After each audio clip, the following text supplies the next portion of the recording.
listening keenly to what the people of Kenya have said, and after a holistic appraisal of the performance of my cabinet and its achievements and challenges, I have today, in line with the powers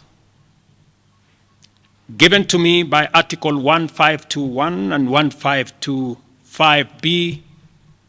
of the Constitution and Sections 12 of the Office of the Attorney General's Act, decided to dismiss with immediate effect all the Cabinet Secretaries and Attorney General of the Republic of Kenya, of the Cabinet of Kenya, except the Prime Cabinet Secretary and Cabinet Secretary for Foreign Affairs and Diaspora Affairs. And of course, the Office of the Deputy President is not affected in any way. I will immediately engage in extensive consultations across different sectors and political formations and other Kenyans, both in public and private, with the aim of setting up a broad-based government that will assist me in accelerating and expediting the necessary, urgent, and irreversible implementation of the program that we have, including other radical measures and programs to deal with the burden of debt, to explore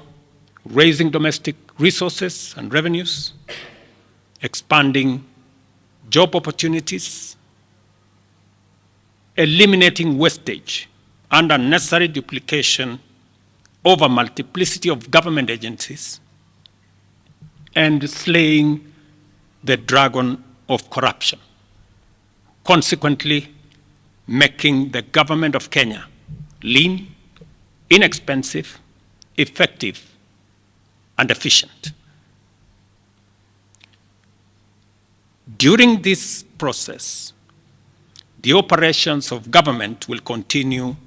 uninterrupted under the guidance of principal secretaries and other relevant officials. I will be announcing additional measures and steps in due course.